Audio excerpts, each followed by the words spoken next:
silhouette of a man. Scaramouche, will you do the fandango? Underwater lightning, very, very frightening. Galileo, Galileo, Galileo, Figaro. Good evening, and welcome to week 3. How's everybody tonight? Nice to see some familiar faces and some new faces. My name is John Wilson. I am the Vice President of the Coppell Community Chorale. Welcome to week number 3 of our 4-week program. Today we'll be discussing the elements of music. Nathan Benavides, who's standing right here beside me. We are very happy that Nathan is coming back to join us for another season. So he's been with us for a couple of years now, and he's coming back to do more. So without further ado, Nathan. This is my Superman changing thing. Okay, so I have been tasked with teaching you all of the elements of music in less than 90 minutes. So what we're gonna do is a little bit different than the first couple sessions from what I understand. I was gonna show you some videos of my baby for 90 minutes because he's amazing. But I'm not getting the, thank you. I'm not getting the PowerPoint to connect to the computer. Like I messed with something and now it doesn't work. So it's fine. So what we're gonna do is mostly work based out of the workbook that you guys have, but also there are 2 pieces that I believe are being passed out unless you already have your music with you, which are Dear Sarah and Hello Dolly. So at some point we're gonna kind of take these elements for a spin in your repertoire. Raise your hand if you have sung in an ensemble before. Very cool. Raise your hand if you have experience playing an instrument. Banjo does count, it's an instrument, absolutely. Raise your hand if you have never read music in your life. Okay, great. So we're all kind of on that level. All right, so the way I kind of talk through things is the same way that I teach high school choir, because I feel like what we do with public music children in public school, or what we do with them in grade school, are the same skills that we use into adulthood. And as somebody who also sings at church, I see that those skills are also really useful, and if they haven't been used in a while, it's always good to have reminders, right? And to have, those are the 2 pieces that are gonna get passed out. So they're coming soon. So let's take a look at page 34 in your handbook, okay? A lot of times you guys have your choral music in Choral Connections, and then you get your hard copies, and you have some practice tracks. If you are able to read and diagnose whatever problems you're having in your own practice, then you don't have to blindly, you will not have to take as many times through your listening tracks in order to learn your music. And if you can diagnose issues that you're having, then you won't have missed rhythms and pitches in rehearsals, which will stress you out if you feel like something's wrong. And if you've learned something wrong, there's nothing that's more frustrating than not knowing how to fix it, right? And then you'll be in a rehearsal and you're like, I just can't get this one part. So my goal is to help you understand that music is merely time that can be slowed down and sped up at your own leisure on your own time. So a lot of these pieces have tempo markings at the beginning which tell you how fast they go. For instance, if you look at Hello Dolly, which I believe just got passed out to you. On the very first page, in measure 1, it says 2-beat swing. And then next to it, it says half note equals 80. Well, 80 is a little bit faster than 60, and 60 is what we consider a second, the tempo of a second. So any numbers that are larger than 60 are things that go slightly faster than that. And if you get to 120, that's twice as fast as a second. So this is about 60. This is 120.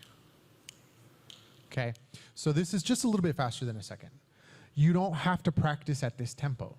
You can slow everything down so that you can understand pitches and rhythms at a tempo that works for you, okay? When I teach music from scratch, never take it at the tempo that it's listed, because we just need to be able to process things at a slower tempo. The cool thing about rhythm and pitches, if you're looking at the first page, the very first thing that's listed is rhythm. Rhythm is something that can be manipulated, and it's all based on fractions. If you look at the next page, which is 335, it has things based in 4/4 time, which is the time signature on your left. And that means how you count each measure. We did this last year. Knowing and understanding your time signatures is a really helpful tool. And circling them so the first thing you do when you get your piece of music is you look at the time signature. And then from the time signature, you figure out how you're going to count. Don't worry about pitches yet. Just look at the rhythm. So let's take a look at the rhythm durations here on the top of the page where it has whole note. These words are whole, half, quarter, eighth, and 16th, but they should say whole note, half note, quarter note, eighth note, and 16th notes. So we're just going to count together. So look at on your leg of your choosing. You're going to go 1, 2, 3, no faster than that. This is about what? This is about 60, okay, give or take, okay? 1, 2, and we're going to count. When something is longer, you're going to hold and you're going to go 1, 1, 3, which would be the second measure. So try it with me. 2, ready, and go. 1, 1, 3, 1, 2, 3, 4, 1 and 2 and 3 and 4 and 1 E and a 2 E and a 3 E and a 4 E and a. Okay, so I did not tell you what the words were. So this guy's worth 4 beats. When you break it up, you get 2, which equal 4. Okay? 1, 2, 3, 4. Then if we break it up again, still equals 4. If you break those up, then you have, which is, the notes now have a flag on them. It's easier to read, and composers that are really nice and editors that are really nice will beam them together, but it's the same thing, okay? So you'll see 1 and 2 and, okay, 3 and 4 and. When I first hand out a piece of music to beginner readers, I have them write their beats in. If I'm conducting something and I make a mistake more than twice, I write the beats in because I don't want to make the mistake constantly during a rehearsal. It's not good for you guys if the director is just constantly flubbing the same part. So being able to mark things that are going to help you read, especially if you're looking at, like, for instance, where it says eighth notes, seeing a lot of single eighths is really not clear. Would you agree? It's so helpful when they have them beamed together like that, because your brain goes, oh, I see a group, 3 N. If it sees that, it's like, well, that's 3, and is that an end? I'm not sure. So it just makes it a little bit easier if you're having issues, if you just go ahead and write those in. So let us practice. Can you guys write in under whole note 1? So it'll be like this. 1, 2, 3, 4. Or you could just put a dash and 3 dashes. 1, 2, 3, 4. And it helps your brain. And then that way, when you have these issues in your music, you could do the exact same thing. Sorry, I have like part of that really good cookie in my throat. Okay, so half note, same thing. 1 dash, 3 dash. Now, why 3 instead of 1 dash, 1 dash again? We say 1, 3, even though it's 2 beats, because of where it's placed in the measure. Eighth notes, you break them up into ands. So you just, the quickest thing for me to do is just a little star, okay? When we get to 16th notes,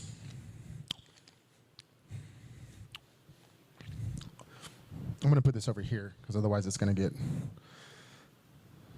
We divide things by the number of flags that we have. So this is an 8th note divided into 4. Okay. So now we've got 1 E and a. 1 E and a, 2 E and a, 3 E and a, 4 E and a. I typically have to write my 16th note beats out a lot. There's a piece I was working on today that has a lot of rhythms that are not on a number. They start on an and, or they start on an E. So my brain is like, oh, and then I have to write E underneath it. And I have to write the number in front. I mean, I have a master's degree in music. I sing 7 days a week. I conduct a lot of choirs. I sing, and I'm constantly having to write this stuff out just because, it's just easy tools. Okay, that's enough about that. So, take a look at page 43.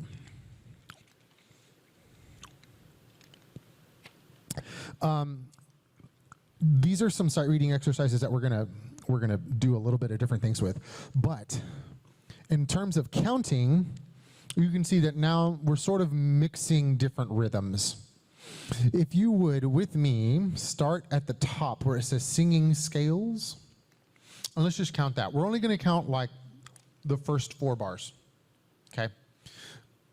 Speak it. 1, 2, speaking, ready, go. 1, 3, 1.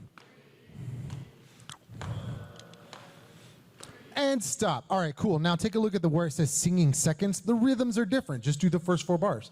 Ready, and go. 1, 2. You get the idea. 1, 2, 3, stop. Turn the page. Things are a little bit harder now. Hint, practice the rhythm first, then add the pitch. Yeah, we are literally talking about rhythms, only no pitches yet. So take a look at number 1 and count it out. Oh, by the way, there's a rhythm here that we haven't talked about. What measure is it in? 2, the second measure. What beat is it on? The 3rd beat. So that means that 8th note, which is the last note that you see in measure 2, is it a number or is it an and? It's an and. Okay, great. So let's go straight to that measure. Go to measure 2, and I want you to say the numbers. What number are you not going to say? 4. Okay, great. Pat with me. 3, 4. 1, 2, and 1. Got it. Cool. And I said the 1 because it's in the next measure. Go back to the first measure. Let's say it all together. Pat on your leg. You're counting the rhythm, saying the beat. I'm sorry, patting the beat, Sing the rhythm. Ready and go.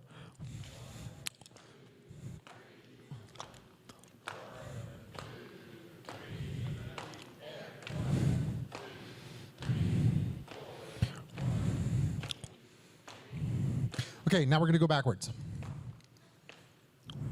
So starting at the last measure on the last note, you're just going to count in reverse, but you're going to start with 1.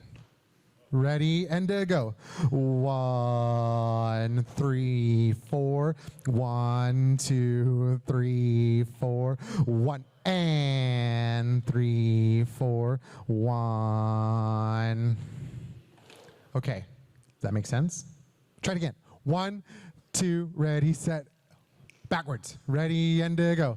1, 3, 4.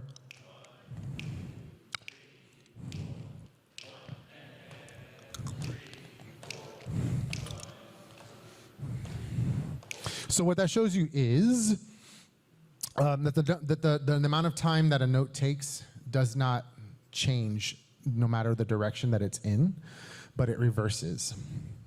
In music,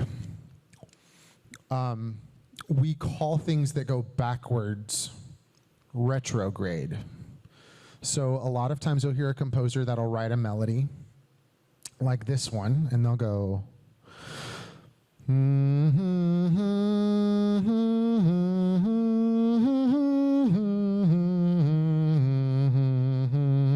then they'll decide to like mix it up, and they'll go, and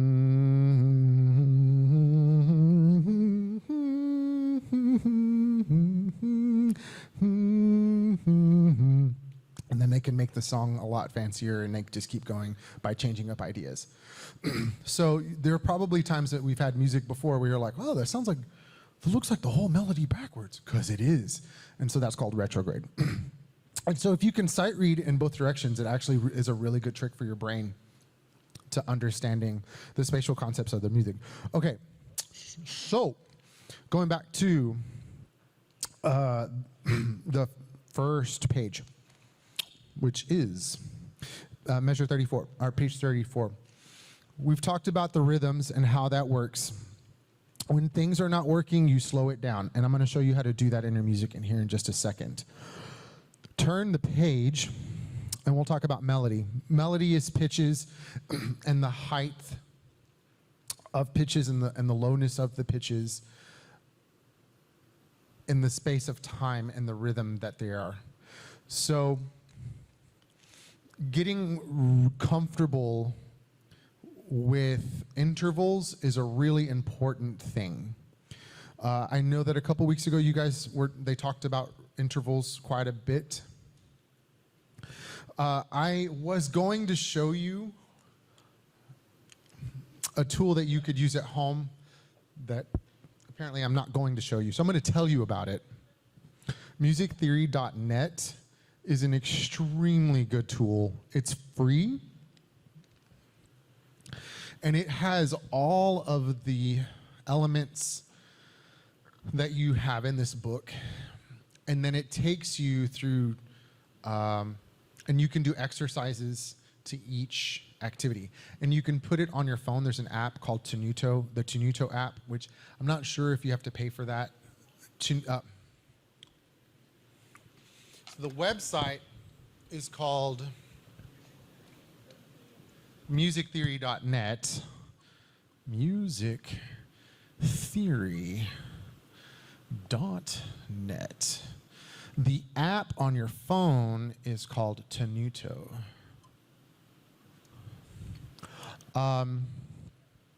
But also on your phone, if you have to pay for the app, then you could just go to the website in your browser. I was going to have you, we were going to talk a little bit about dissonance and consonance, and I was going to have you identify different intervals. Dissonance and consonance. Two things. Dissonance is two wavelengths that don't match up. And so they sound like they're hitting each other. They're very abrasive. Consonants are two pitches that mathematically, if we think about sound waves, they are fractions of each other. And so they fit like puzzle pieces, okay? And so when you hear consonants, your brain loves it. It's like, oh, that's beautiful, okay? When it hears dissonance, it twitches, okay? What we like to do is use dissonance to create tension in our brain and in the listener's brain, and then we resolve it to consonants, and we love that. So you get a lot of this. And that's really important, okay? So knowing the difference between dissonance and consonance is really important, especially in your music, because there are times when you are singing a dissonant note, but your brain wants to make it consonant instead of leaning into what is the clash, the fight of the two pitches. Okay, so let's practice. Raise your, just tell me, dissonance or consonance? Consonants. Dissonance or consonants? Dissonance. Okay. Now these pitches are close together or far apart? Listen again. Far apart. So they are not close together, and yet they're still dissonant. That's really important to know, because it doesn't really matter where your note is in the continuum of time. If you're a bass and your note is dissonant with a soprano note, you still might be singing 2 octaves from each other, and it's really important for you to identify that the sopranos have a note that is in clash with you, okay? Sometimes you might be looking for dissonance that's really close, like you might be looking for your neighbor, you might be looking for the alto 1 if you're an alto 2, and you're trying to find it, but something doesn't fit in your head. You have to look all the way through the music. Okay, we'll keep going. Dissonance or consonant? Dissonance. Dissonance or consonant?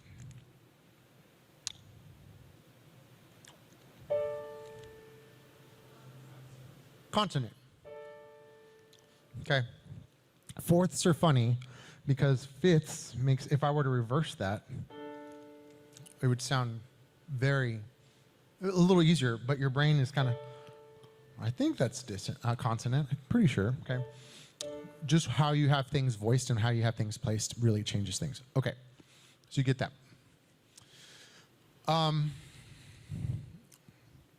If you look at the bottom of page 37, he has things stacked root, 3rd, 5th, 7th. A lot of times in our music, it's written to where we're basically stacking notes. And I like to use this analogy when I teach music theory. Okay. The most important thing is the root. Okay, it has to be the loudest. It needs to be the biggest, because the root is what tells you what the chord is. The next important thing is the 3rd. Okay, then you've got the 5th, and then you've got the 7th. And hats are optional, so not every triad has, sometimes they don't have them, and it's just his head. Okay, so when you listen to all of these notes together, that's your triad. And is it dissonant or consonant? It's consonant. If I add the 7th, you can hear all of a sudden we have this really cool note that is in consonance with certain things and also dissonant with the root or the bottom of the chord. So the top is dissonant with the bottom, but it's in consonance with everything else. It's kind of cool. your brain lights at. Your brain does not like the tension of this chord. So this chord has to go somewhere. Okay? So how we use these chords creates dissonance, which makes our journey to consonant much more interesting. Okay?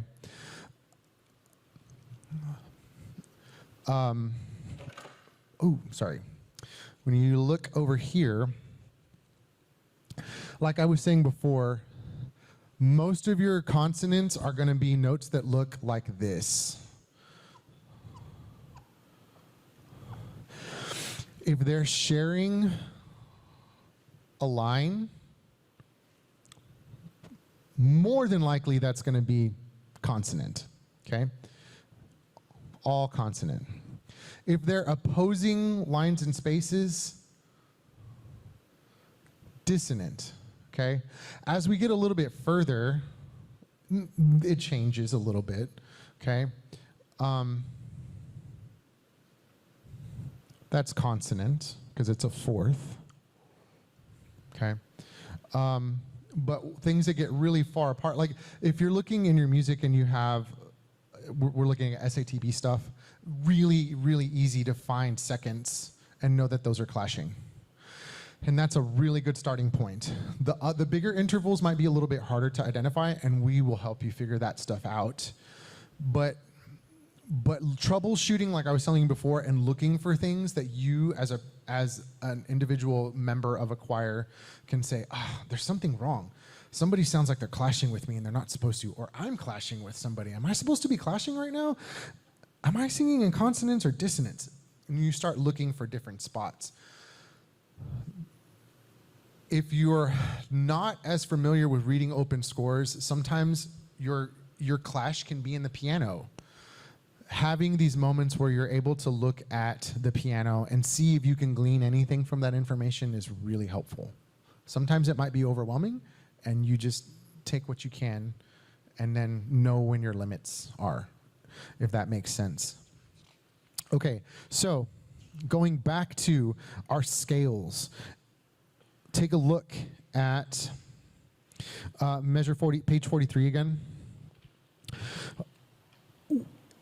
If you're in an actual like school choir, you're gonna do scales before you start singing your repertoire.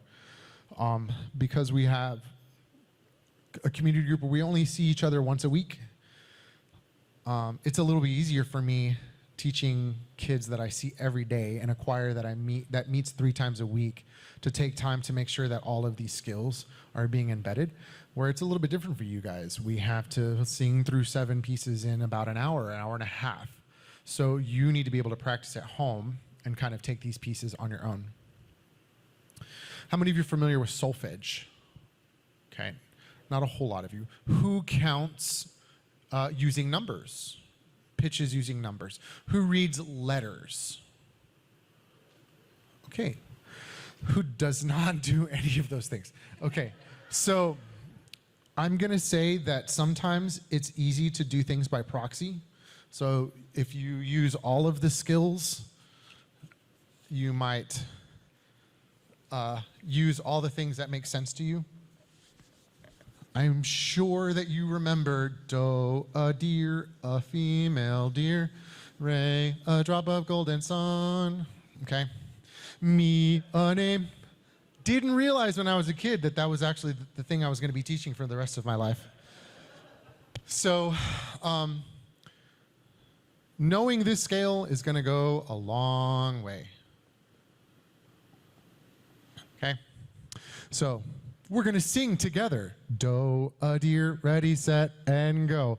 Do, a deer, a female deer.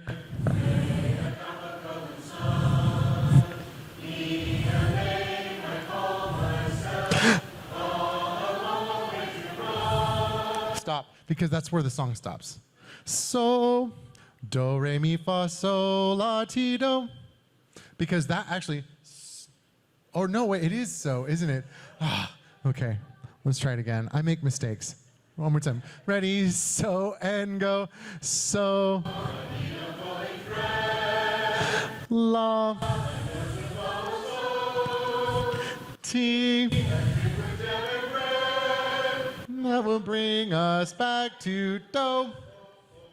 And then all of the notes within the melody are solfege. So when you break it down, you can break down the whole do, re, mi, do, re, mi, fa, re, mi, fa, so, so, la, la, la, la. Caroline's like, did I do it wrong? Love that. Thank you. Okay. Okay. So, writing in solfege is really key.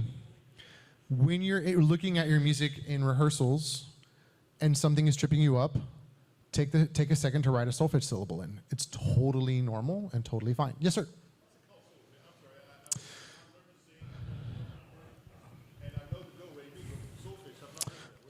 Okay, so solfege was originally solfa, and solfa came from Guido of Arezzo. Arezzo is in Italy. Guido was from that town, and he came up with this hand, and there's a diagram, and if I had the internet that was connected, I would show you, but it's like an old, yeah, no, it's the connection, it's not worth it. So there's a hand, and what he did was he did all of the intervals in around the hand. So he started with, I believe he started here. This is do, and then he goes counterclockwise. Or maybe it was this one. I don't know. So, and he started, and the whole scale goes around each knuckle.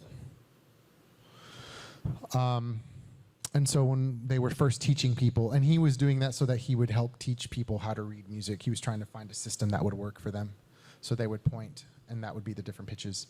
Then we translated, or through evolution, we have decided to go to hand signs. So do is a fist, and we typically start at our belly button.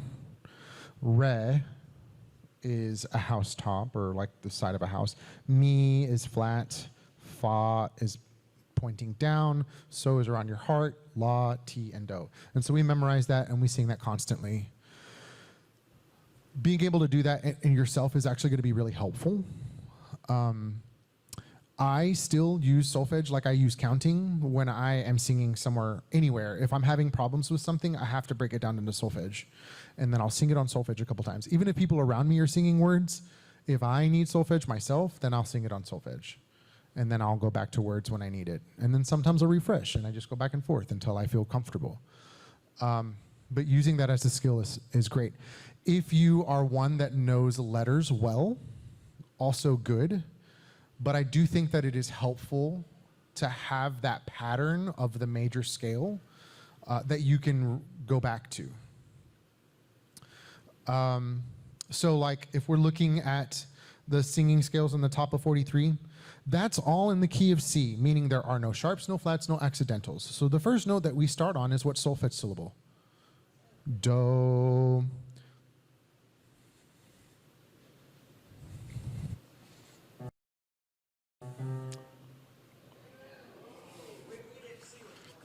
Didn't know I had perfect pitch. Yeah, I know. I had a B too. Okay, so just so also happens to be C. So let's start on do and read the singing scale. 1, 2, 3, 4. Do, re, mi, fa, sol, ti, do, ti, la.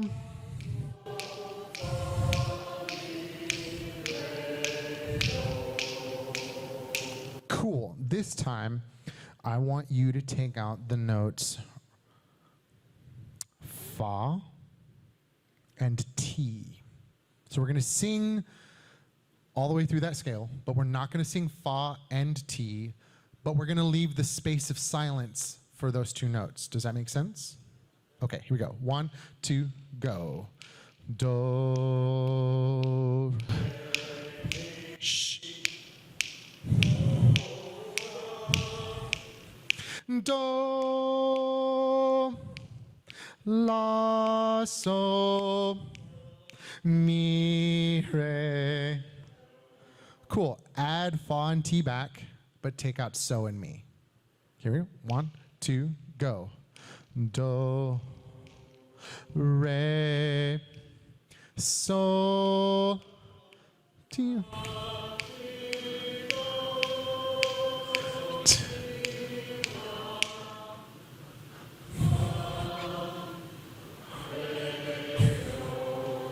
I don't know if I screwed that up or you screwed that up in the beginning, but we'll say it was my fault.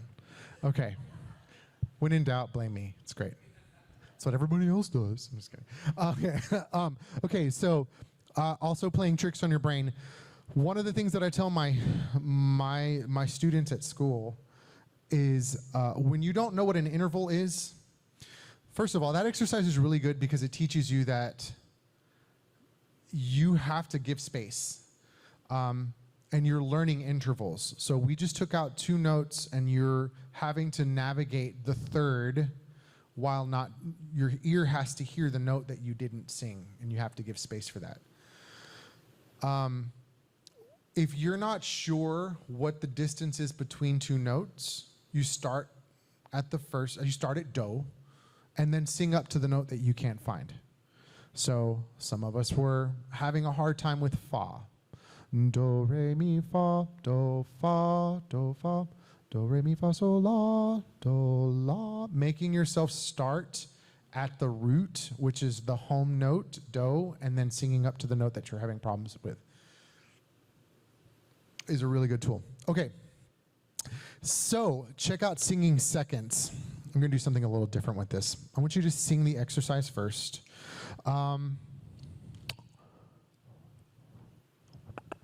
Yeah, okay, we'll just read this. On solfege. Do, re, do. Nice and fast. Ready? 1, 2, ready, and to go. Do, re.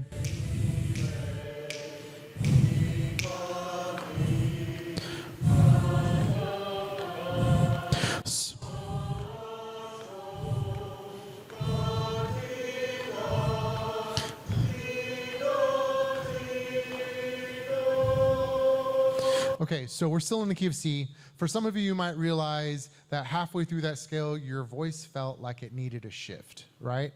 So shift. Don't try to take your voice higher than it. Listen to your body. If your body says, I think I should turn that, then go to the next gear. Okay, try that one more time. Do, re, do, ready, go. Do, re, mi, re. Do what's easy. Mi, fa, so, fa. La, ti, do, ti, do. Find your falsetto. Find your easy singing at the top. Okay, now, so this is seconds. This is what I'm talking about. When the notes are opposite of each other, more than likely that's a second. Okay, they're very, very close to each other. Now you've got 2 different kinds, major and minor, but that's a whole nother day. Recognizing the recognizing the number is going to be super, super helpful. Okay, so now we're going to alternate. So let's do it this way. We'll go boys versus girls. We're just going to alternate notes. Yes, that's what we're going to do. So girls go first. Do, and then the boys have re. That's correct. We're in time, and we're alternating pitches. Try it with me. 1, 2, girls go first. Ready, go. Re. Re, fa, so, la, do. How was that? How many of you made it all the way through, no mistakes? Way to go. Okay. Now, take a look at the second line.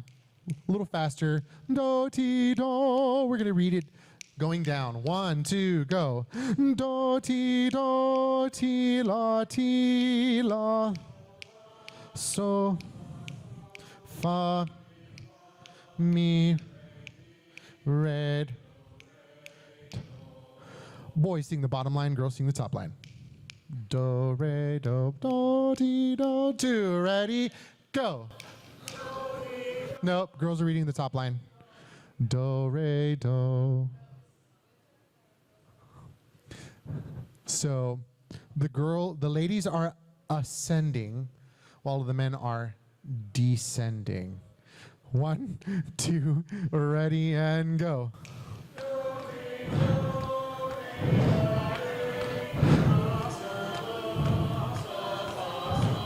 So, la, so, la, ti, ti. Good job. Take a look at singing thirds. Do, mi, do. Now we actually have skips. Write in whatever solfege you need to at this time. So you're looking at where it says singing thirds. So instead of do, re, do, you're going to say do, mi, do. And the next one is re, fa, re. The next one is so, mi. I'll give you 10 more seconds to write in whatever you need to.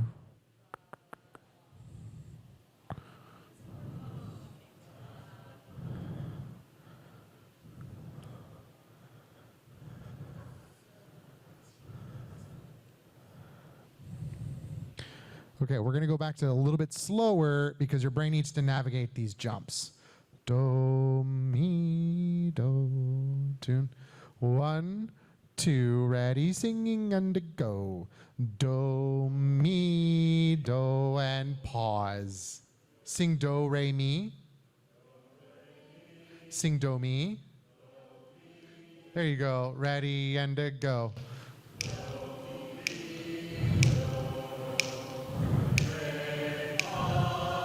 Very good.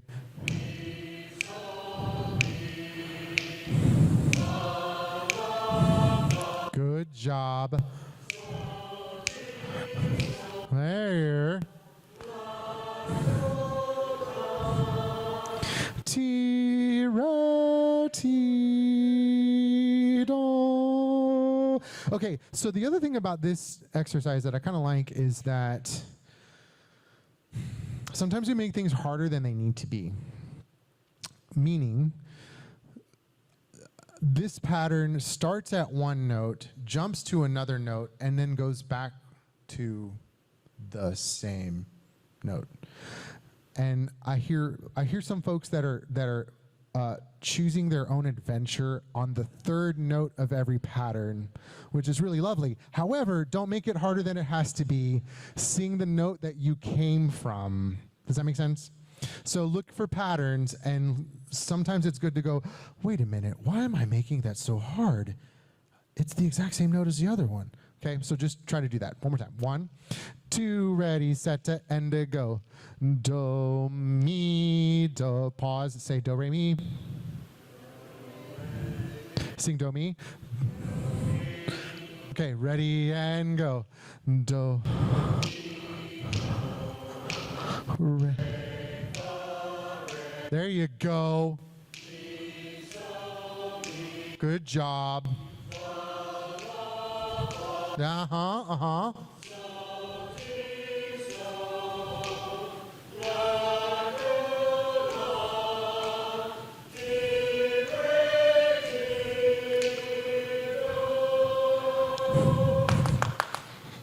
Very good. I love it. Love it, love it, love it, love it. Okay, we're not going to go in backwards because I think you can do it. Okay, turn the page.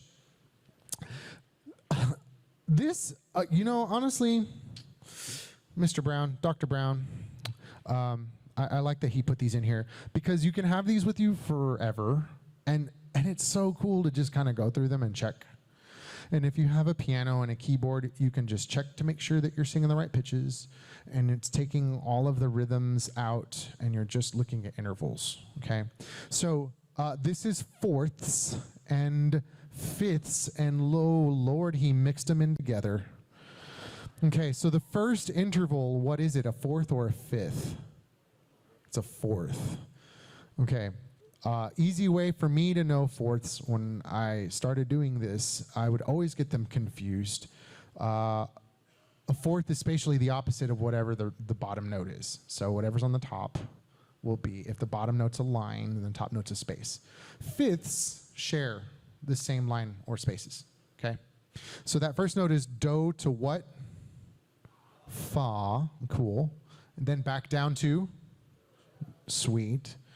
Then the second measure, it's high do, down to, back up to sweet. Measure 3. Okay, so this is a perfect example of the fact that intervals are inverted. When y'all did that a couple weeks ago, keep writing your solfege in if you need to. Okay, so cool thing to know. Let me do this way. These notes, or these intervals all, that is not legible whatsoever. Thank you. I will fix that. I got a B when I was a kid in handwriting, and I was always very angry about it. And then when I became an adult and I started teaching, I was like, oh, okay, I get it. My handwriting's really bad. Okay. Is it the color? Good. Thank you for not blaming me. I appreciate that. Okay, so fourths and fifths invert, okay? Sixths and thirds invert. Sevenths and seconds invert. So it's the same thing in this direction, okay? And so you can see that when you've got do, so, do. I did that wrong. Do, so, do. Okay. So when it's in the second measure, it's a fourth, but in the third measure, it's a fifth. It's the same notes, spatially different. Okay. Okay, let's do it. Here we go. Do, fa, ready and go. Do, fa, do. Do, so, do. Do, so, do. Do, fa, do. Re, fa, re. Ti, mi, ti. Ti, fa, ti, do. Ooh, boy, he gave you a really interesting, challenging interval exercise to do. Okay, so if you're looking at measure 4, what is the relationship of measure 4 to measure 1? They're inverted. In measure 4, it's a what? It's a fifth. In measure 1, it's a fourth. Okay. I say that. Let's take a look at Hello Dolly, because that's a little bit easier to start with. Okay. So you got practice tracks at home. You're going to use them, I'm sure. But maybe you want to challenge yourself to learn without the. Yes, ma'am. Miss Moss, could we use your piano expertise? Do you want to come hang out at the piano? Okay. So maybe you want to break some of this down. Maybe you're listening to the track and you're not quite sure what's happening. I know that happens quite a bit. We have the all-state process, so we're learning with tracks at school as well. But sometimes it's a little convoluted, and you're not quite sure what exactly they're doing. So, it's like watching a gymnast do their routine and you're like, I would love to learn how to do, then you don't know exactly what they're doing. Sometimes that's the same thing with recordings. I don't know if that metaphor made any sense to y'all, but I thought it was really funny. Okay, so, all right. So let's take a look at a couple of these things. First off, you guys talked about key signatures already in the first couple weeks? Okay, so the first thing we need to do is we need to figure out what the tempo of the piece is. We need to figure out the time signature of the piece, and if there are any time signature changes. So, and then we also need to look at the key signature and figure out where to start our do. Okay, so that's the first thing is, we said that it's a 2-beat swing, half note equals 80, so it's just a little bit faster than 60, than a second. Okay, the time signature is what? Cut time. What I don't like about cut time is nothing on it says the phrase cut time. It just gives you that. Yeah, which is really a derivative of this, which is really from this, and really it means this. I mean, come on. Can we make this any more difficult? I'm so sorry. So if all of that was really confusing to you, circle this here, okay? And the easiest way to think of it, for me, is this. And then I just go from there. I mean, it's literally that, but it doesn't matter. Just know how many things you're counting, okay? Make things easier on yourself. Okay, so measure 8. Do you start on beat 1? No. What beat do you come in on? So why don't you write a 4 underneath there? Just go ahead and help yourself out. Or you can start on 2 end if you like. If you're one of those folks that wants to read it this way, okay, totally cool. That is the official way. However, I am not above doing that because that's, you know. So if you're going to read it this way, then you would have 1 and 2 and if you're going to read it this way, 1, 2, 3, 4. Somebody right now is probably really, really angry with me for thinking that you can count this in 4. I don't care. I'm going to direct it in whatever works for you. That's right. Is it okay to write on these? In pencil. Are we going to erase these at the end? Yes, we are. Okay, cool. Yeah, so just lightly. Okay, so knowing that helps. When you're looking at rhythms that don't make sense, for instance, measure 13, I can already tell. If we were in rehearsal, people would be missing that. Why? Because it's on an and. So if it were me, I would write 2 underneath the 8th note, the 8th rest that you see written. You see this guy here. I would put 2, and I would put it in parentheses, because that tells me that I'm not actually singing there. And then when the note is here, I would write end. And if I miss it a couple times, I won't actually miss it, because I marked it. It's beautiful. Okay. Other rhythms I think that are would trip you up. If you look on page 4, those things, we don't like syncopation. That's not true.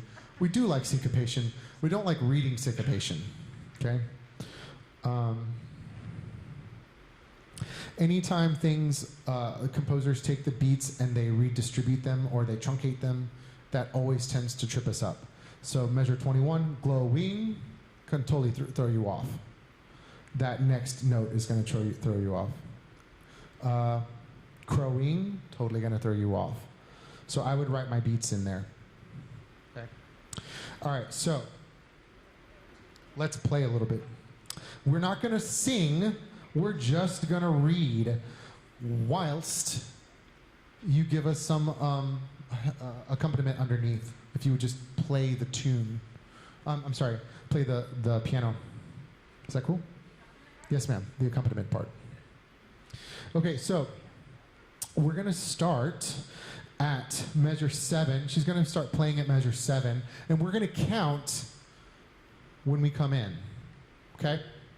Just breaking it down away from the pitches. 1, 2. Yeah, we're gonna do it in just 4, sorry. Yeah, ready and go.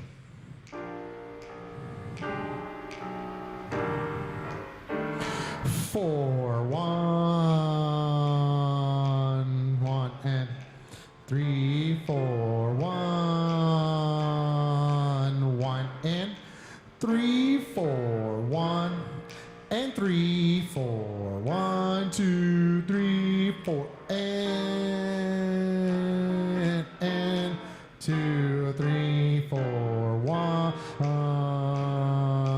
1, and 3, 4, 1, 1, and 3, 4, 1, and 3, 4, 1, and 3, 4, 1, and stop. That's enough right there. Okay, so the other rhythm I would love for you to recognize for the rest of your days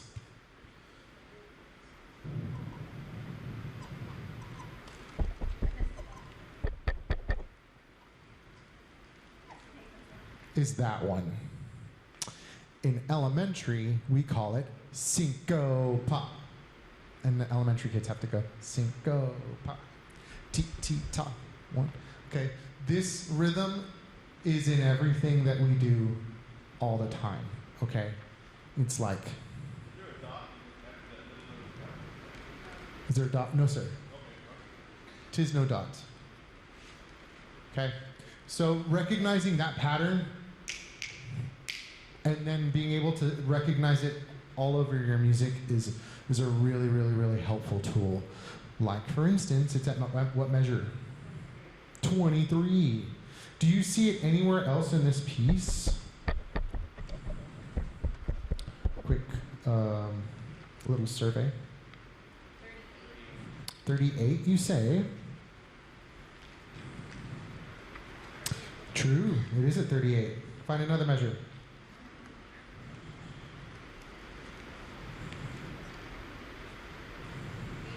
86. Cool. 90. Yeah, bingo. 94. Yeah, so it's everywhere. Yeah, 99, except it's sort of hidden a little bit between eighth rests. Okay, so if you can get that and memorize that one pattern, then that kind of also seeing bigger patterns is going to be super, super helpful. Okay, for the sake of your brain exploding, go back to measure 7, and this time we're going to read it in 2-2. So you're going to change and recalibrate your numbers. Same song, different counting. So again, the first time you come in on what? And this time. Previously you came in on what? 4. Okay, cool. Good job. Ready? 1, 2, 1. And 1. 1 E, 2 and 1. 1 E, 2 and 1. E2 and 1 and 2 E and 2 and 1. 1 E, 2 and 1. 1 E, 2 and 1 E, 2 and 1 E, 2 and 1 E. Okay, so that syncopop becomes 1 E. Totally different.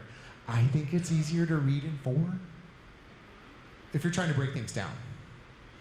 Because really all counting is like fractions. So, yeah, I mean, like if all of a sudden your 8th notes become E's, and then if you get 16th notes, oh Lord help you, now you're reading 32nd. I don't even know that we have like a counting number for a 30-second counting, right? So I think it makes sense to me to read it in 4 and to feel it in 2. So 1, 2, 3, 4. Because that's what we're really getting after, is the fact that it has to be felt in a big 2. Whatever you call those numbers, as long as it's correct, is fine. I mean, as long as it's the correct time. Right. Okay. So now, you're kind of getting that down. Are there any spots in this music that you feel like would give you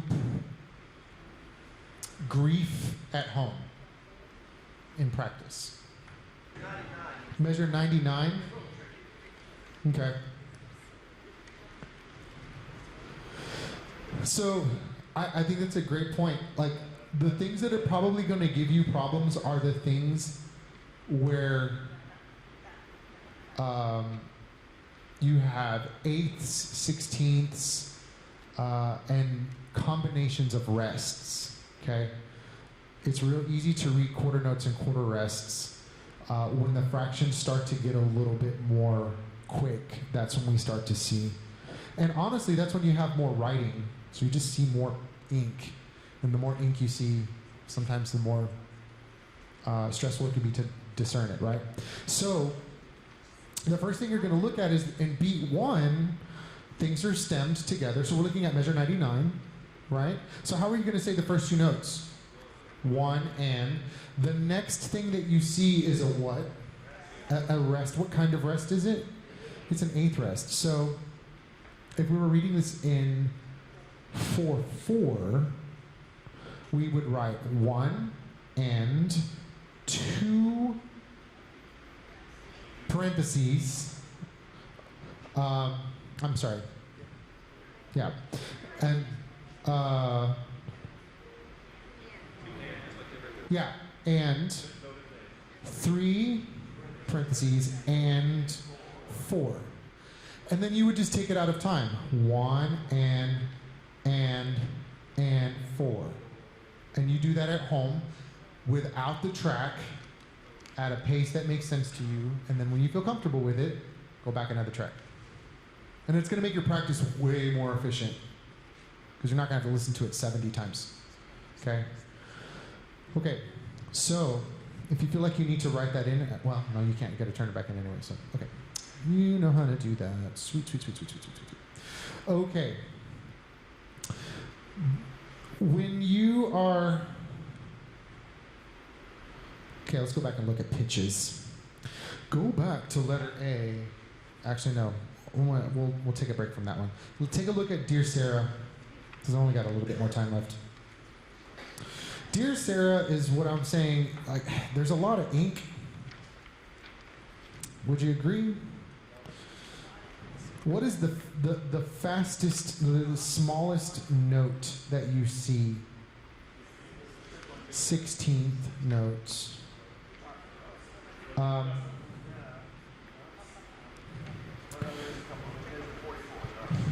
Yeah, so this one, rhythmically, there's just a lot happening, okay? We've talked about quarter notes, half notes, 8th notes, 16th notes, all that stuff. This gets into a little bit more advanced rhythm figures. If you can break them all down and learn them, that's great. The first one that I see, actually, let's do this. Call out the rhythms that you see. Where did that?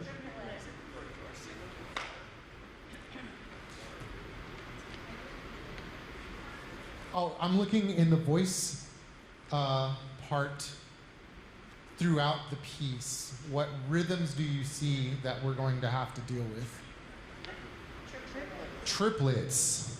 Quarter note triplets, 8th note triplets. Quarter note triplets. Okay. 8th note triplets. What else do you see? Dotted things. Ooh, dotted things. Dotted quarter note, 8th note. Dotted triplets. What measure is that at? Measure 29. Measure 29. Ain't nobody gonna get that right. We're gonna fix that. Okay. So the thing about these triplets is now we're getting into which thing do you dot, which thing do you flag, and then changes the way that it feels. Okay, so the other ones that we see are these. Okay. I also see with my little eye these, okay, which are different. And then I see, man, you have like everything. That, which is a dotted 8th, 16th, and we call these dotted 8th, 16th combo. 8th, 16th combo, 16th, 8th combo. I don't know where the combo came from, but it seems to work.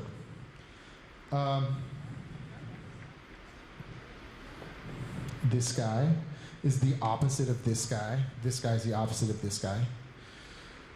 If you see all these combinations of notes and you just kind of start to learn what they feel like, things are going to make a lot more sense.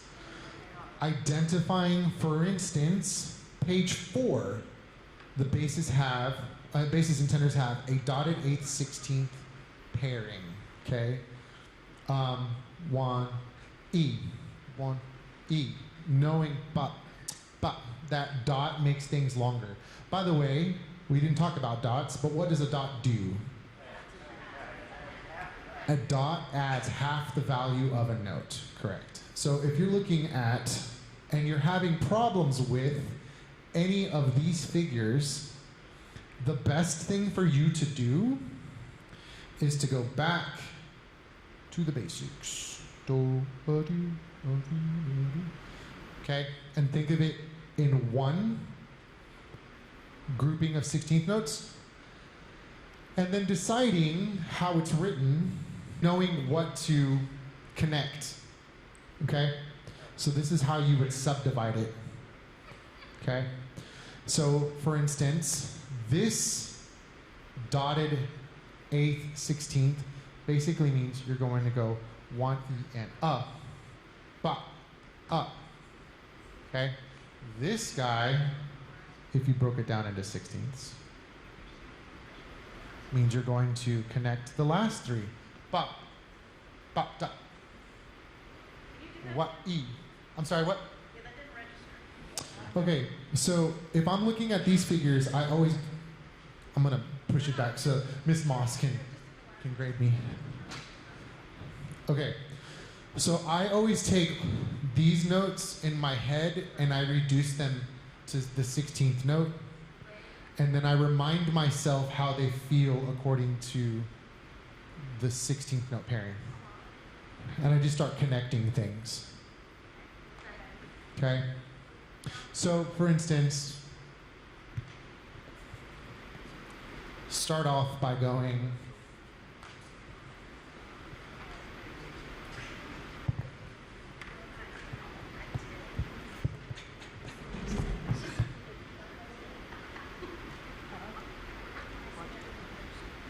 okay, so we said that, how do you say this?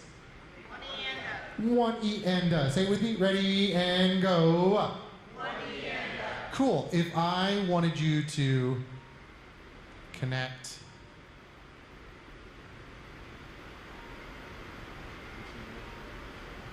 what would that sound like? Ready and go.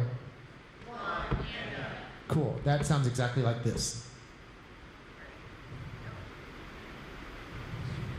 So say that one. Ready and go. 1 and Cool. If I wanted to go like this, I don't know what that is, and I wanted to do this one, what would that sound like? Ready and go. 1 Oh, pat it with me. 1. Say 1 E and pat it on your leg. Ready and go. 1 E and Cool. Now do this one again. Ready and go. 1 and now do this one. Ready and go. Cool. That one is exactly like this.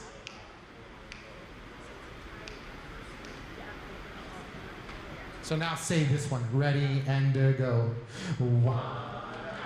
And I literally have to do that myself when I'm looking at your music.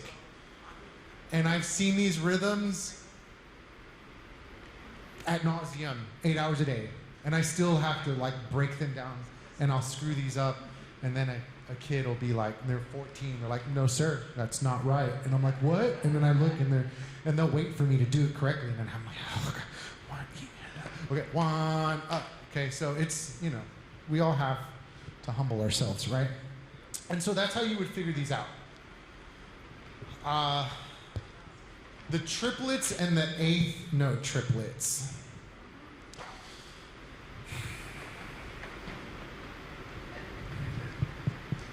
How do you teach the difference between triplets and eighth note triplets? Quarter note triplets and eighth note triplets? So, you do hamburger?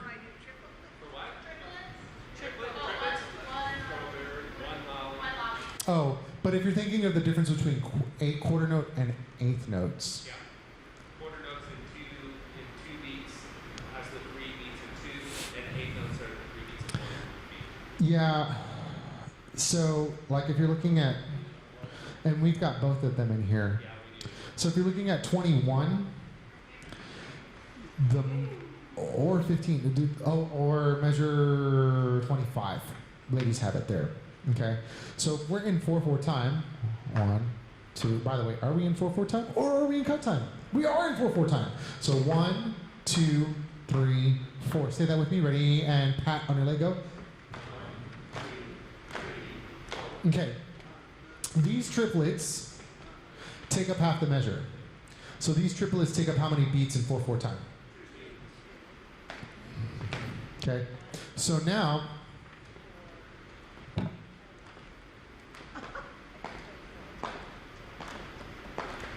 you have to think. Yeah, but see, that started to, man, it starts to get like, it's, we did this. I think it turns into like a bop, bop, bop, bop, bop, if you're like really getting into a rhythm. So, I mean,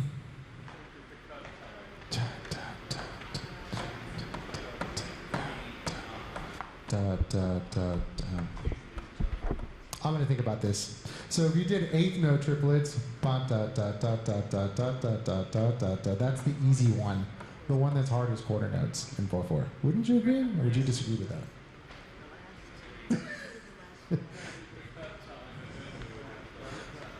Yeah.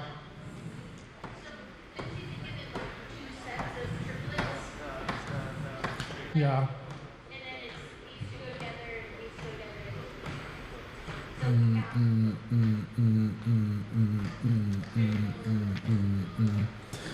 Yeah, even I feel like that. Triplet. It's just getting your 3 to fit inside of your 2 at the same amount of time. But we'll practice that together when we get through this rhythms. I think if you can think through your 16th note stuff, that's going to help you go a long way. And then anything else that you're having problems with, you circle it. And then we'll all struggle with it together when you show up on Monday.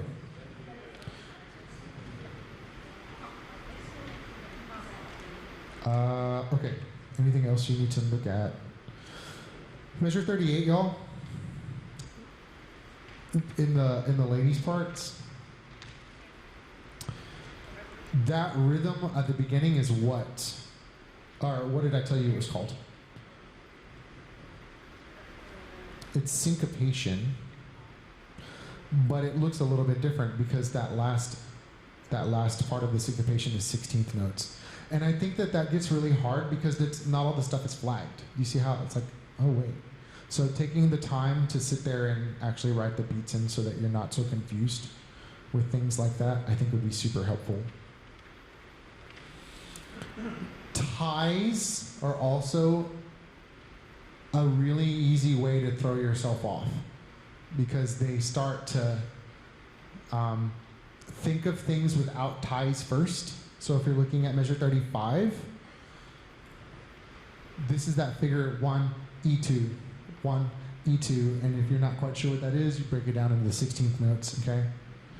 And you've got 1, E2, and 4, and, because you're not going to say the number that's there. So writing in ties, writing in the beats where ties are to help yourself out is really helpful. Okay, I've talked a lot. I think I've given you skills. The whole goal for me was to help you have skills to practice looking at elements and breaking them down to their easiest forms. Do you have questions? Yes, ma'am.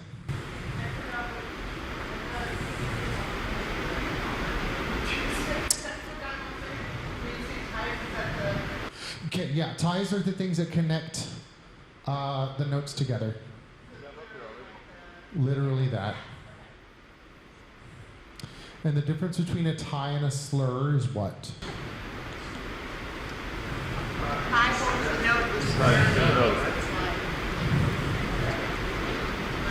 Yeah, it changes. Yeah, a tie connects the same note together. A slur connects two different notes. So the notes change. But typically that would be on this one syllable. Okay. Yeah, okay, so if you're looking at page 9, we can say on the same page. Dear Sarah, if you look at page 9, measure 55, look at the alto line. Is that a tie or a slur? It's a tie. The measure before it, a tie or a slur. Good job. The soprano's at 55. Tie or slur?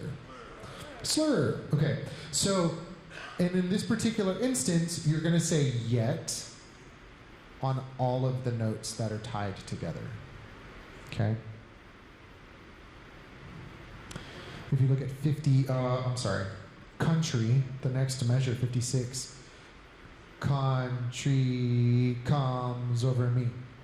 So it's getting your syllables to line up with the ties and also recognizing if the notes change, because sometimes it's a slur. And we all have occasions where we miss those. Yeah, like if you look at bottom of measure 8, I'm sorry, that's not correct.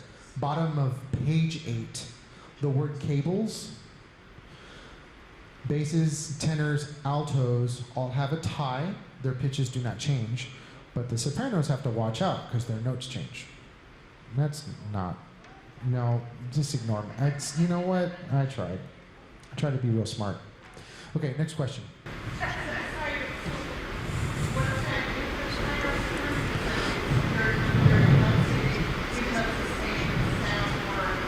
Yeah, what makes singing, reading choral music a little bit an extra element than in, like, say, band or just reading an instrument is that now you're having to place syllables along with pitches. So these ties tell you how to connect syllables. And we like to change pitches on syllables. So we're like, America. And we're just like, so we have a slur and a tie and connect all those things. As a matter of fact, so y'all take a look at measure 74. Measure 74, that's page 11. Look at the tenor line. Perfect example. So let's read, how would you read 74 in rhythm on words? Here we go. 3, 4, read it on words. But something. Stop. Now let's do that on solfege. By the way, it starts on fa. Fa, mi, mi. Here, 1, 2, 3, 4, ready, go. Fa, mi, mi. Now put that on words. Ready, go. But something. Does that make sense? Yeah, so can you play the C? Yeah, it's in my but you can sing it. It is.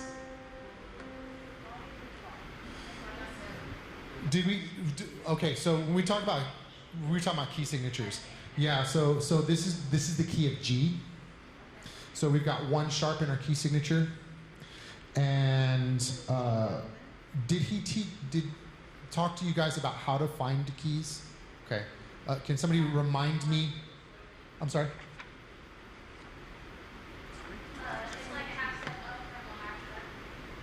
Yeah, so the easiest way for me to do it, like if I'm teaching solfege, last sharp is T. Though, so, and in this particular song, there's only 1 sharp, so it's the first and the last. So that note is T, and then do is the thing above it. And it's a continuum, so it's do, re, mi, fa, sol, la, ti, do, re, mi, fa, sol, la, ti, do, re, mi. Okay? It's just like the piano. She can start from low, whatever. Do, re, mi, fa, sol, la, ti, do, re, mi, fa, sol, la, ti. Okay? And just keeps going. So the tenor clef, or where the tenors read, is 1 octave below where the ladies read. Same notes, different register. Okay, cool. Any other questions?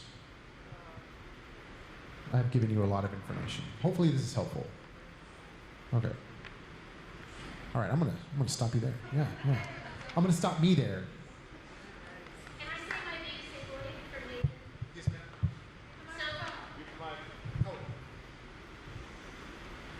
If you take away nothing else, take away the fact that as a professional singer, performer, he still marks his music all the time.